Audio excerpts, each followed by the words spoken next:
Es ist wirklich von 0 bis 100 ist eigentlich alles dabei. Und deswegen kam dann von ganz oben die Ansage, stopp, es wird alles gestoppt.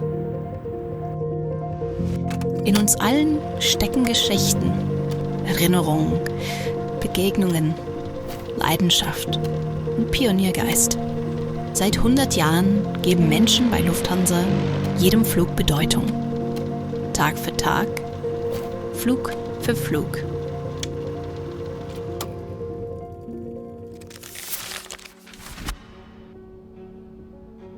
Hallo, mein Name ist Lukas Braun. Ich bin eigentlich Flugzeugingenieur und leite die Strategietruppe des technischen Flottenmanagements, also der Wartung der Lufthansa-Flugzeuge.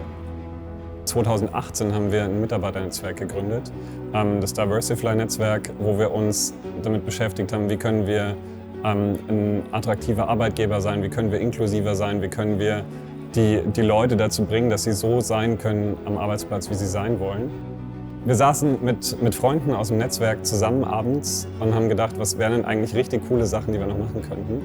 Und dann ist uns die Idee gekommen, wie wäre es denn eigentlich, wenn wir mit der Idee eine Livery um die Ecke kommen. Mein Name ist Gabriela und ich bin Social Media Managerin bei Lufthansa. Wir wussten, dass die Überlegung eben da ist, einen Lufthansa-Flieger zu implementieren und eben auch bei der Lufthansa einzuführen. Das Projektteam war schon da, hatte schon die ersten Ideen gesammelt und als es dann eben um die kommunikative Umsetzung ging, sind die beiden auf mich zugekommen, haben mich gefragt, ob ich Lust habe, dabei auch zu unterstützen und mitzuwirken. Und für mich war von vornherein klar, das wird für mich kein klassisches Social-Media-Unterstützungsprojekt, sondern ich stand direkt von Anfang an hinter dem Projekt und wollte eben nicht nur kommunikativ mitarbeiten, sondern eben das Projekt weitertreiben und vollumfänglich mitbegleiten. Die Teamarbeit war unglaublich. Wir waren super abgestimmt und haben dann quasi alles organisiert. Wir haben einen Flieger rausgesucht, wir haben einen Slot rausgesucht, wo wir den Flieger am Boden stellen konnten und bekleben konnten. Gabi hat alles mit Social Media organisiert, hat die Presse organisiert und Victoria hat alles möglich gemacht. Und das war ein Dream Team. Wir dachten, es läuft super durch. Und das waren die stressigsten Monate meines Lebens. Es war wenige Tage, bevor wir den Flieger bekleben wollten, als es auf einmal hieß, stopp, wir stoppen das Ganze. Es war Flutkatastrophe damals im Ahrtal. Tote, Verwüstung, Schlamm und Müll. Das war das Ahrtal nach der Flutkatastrophe. Und zusätzlich stand die Lufthansa immens unter Feuer wegen der Kredite, die wir damals bekommen hatten.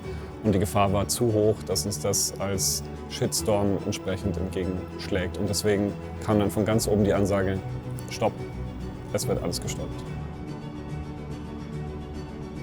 Waren erstmal hohe Emotionen. Es war ein Projekt, wo wir wirklich so viel Emotionen und Arbeit und Herzblut reingesteckt hatten.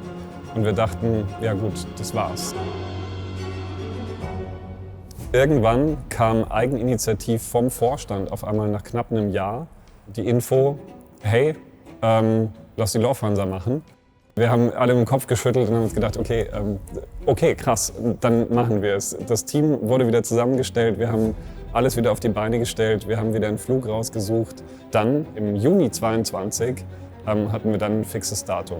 Ich weiß noch, wie ich damals in den Hangar gekommen bin, als die Kollegen dabei waren, den Flieger zu bekleben. Ich habe wirklich feuchte Augen bekommen und alles war perfekt vorbereitet. Wir hatten uns damals die Destination Mykonos für den Jungfernflug rausgesucht und dachten, es klappt alles. Ich weiß noch, ich glaube, damals war der Abflug 13 Uhr irgendwas nach Mykonos und ich war schon so nervös an dem Tag. Ich bin um 10 Uhr am Flughafen gewesen. Mein Handy klingelt und Victoria ruft an und sagt, die haben uns den Flieger weggedreht.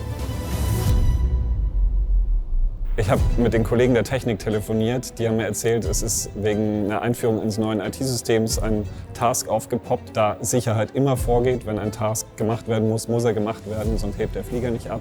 Es war ein ganz einfacher Task, es war die Desinfektion des Wassersystems. Der dauerte 5 Stunden, das heißt, unser geplanter Abflug war nicht mit dem Flieger möglich. Die einzige Möglichkeit war damals, dass wir gesagt haben, wir fliegen mit dem Flieger und der Crew, die dann aus Mykonos wieder zurückkam. Und so war dann der Erstflug mit der Lufthansa nachts um 10 nach Billund. Das war, glaube ich, der Tag, wo ich wirklich Ich gedacht habe, das ist ein richtig, richtig cooler Laden und es hat einen einfach wahnsinnig stolz gemacht. Die Kommentare sind tatsächlich sehr unterschiedlich von Menschen, die das wirklich feiern, die dankbar sind, dass wir sowas machen, dass wir auch so bold nach draußen gehen und uns so positionieren, die danken, die sagen, sie wünschten irgendwie, jeder Flieger wäre so lackiert wie die Lufthansa. Das ist natürlich das eine Extrem. Das andere Extrem, das möchte ich eigentlich gar nicht aussprechen, weil das ist wirklich teilweise menschenverachtend, was da auch Leute schreiben und kommentieren unter den Posts. Und teilweise natürlich unter anonymen Profilen, da weiß man schon, was man zu erwarten hat, aber trotzdem liest man das. Das macht was mit einem. Und es ist wirklich von 0 bis 100 ist eigentlich alles dabei. So bunt wie der Flieger ist, so bunt sind auch die Kommentare. Es ist ein super kontroverses Thema und wir haben wirklich, wirklich auch sehr, sehr viel kontroverse Stimmen und auch Hassstimmen dazu bekommen. Und die Lufthansa hat sich entschieden, das Ganze dann nicht nur als temporäre Aktion zu machen, sondern den Flieger dauerhaft fliegen zu lassen. Also überall, wo geltendes EU-Recht gilt, fliegt der Flieger hin. Länder, wo es rechtliche Unsicherheiten gibt, dort fliegen wir nicht hin. Aber ansonsten haben wir uns dafür entschieden, überall hinzufliegen, auch wenn dort die generelle Stimmung im Land vielleicht nicht für das Thema spricht. Es ist kein Pride-Projekt, was immer nur einmal im Jahr irgendwie fliegt oder ein Logo, was geändert wird, sondern wir haben wirklich einen Botschafter, der 365 Tage im Jahr dieses Thema in die Welt trägt und die Liebe und die Diversität, die es auch bei Lufthansa eben gibt und für die wir stehen, die Vielfalt in die Welt trägt und darauf sind wir auch einfach stolz.